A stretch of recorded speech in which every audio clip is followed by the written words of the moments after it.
Dalam budidaya kopi, pemangkasan cabang merupakan salah satu kegiatan perawatan yang penting untuk dilakukan. Pemangkasan bertujuan untuk membuang beberapa cabang yang tidak produktif dan tumbuh tidak terkendali. Selain itu, pupuk yang diberikan dapat diserap baik bagi tanaman untuk pembentukan bunga dan biji kopi. Oleh karena itu, pemangkasan cabang kopi perlu dilakukan secara berkala.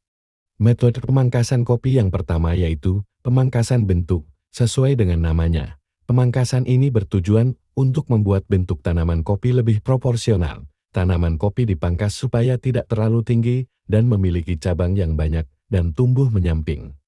Bentuk yang proporsional ini memudahkan dalam perawatan dan proses pemanenan. Proses pemangkasan tanaman kopi membutuhkan keahlian, pemahaman, dan metode pemangkasan yang tepat. Dikutip dari CBEX Kementerian Pertanian, berikut penjelasan lengkap seputar pemangkasan tanaman kopi. Memilih cabang yang akan dipangkas adalah faktor penting dalam pemangkasan. Tidak semua ranting tua harus dipangkas atau dibiarkan. Memilih cabang untuk dipangkas harus memenuhi kriteria sebagai berikut. 1.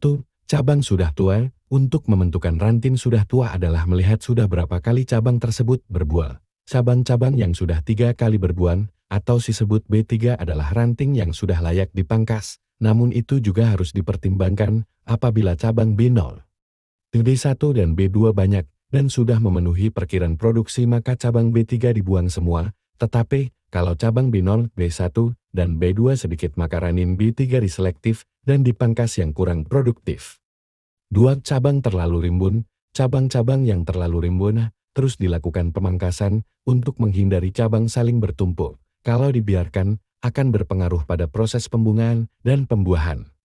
Di samping itu juga cabang yang terlalu rimbun dapat mengakibatkan kondisi kebun terlalu lembab dan akan memicu terjadinya serangan jamur. 3. Cabang abnormal.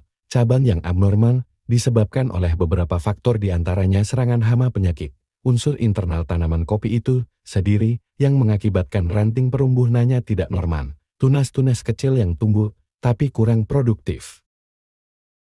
Setiap tanaman memiliki umur produktivitasnya masing-masing. Tanaman kopi memiliki umur produktivitas dari umur 5 tahun sampai 20 tahun. Ketika sudah melewati umur 20 tahun, produksi biji kopi akan terus menurun. Pada tahap ini diperlukan peremajaan tanaman kopi.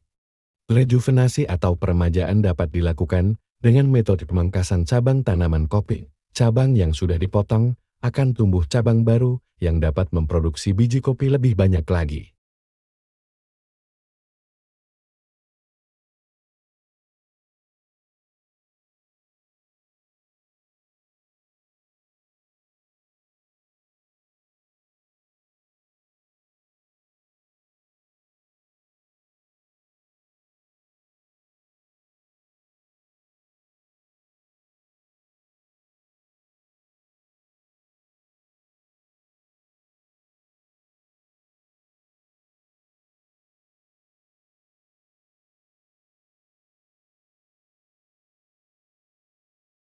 Cabang tanaman kopi terlalu banyak, membuat produksi biji kopi tidak dapat maksimal. Hal ini karena unsur hara yang diserap akan dibagi ke berbagai cabang, sehingga setiap cabang hanya mendapatkan sedikit makanan.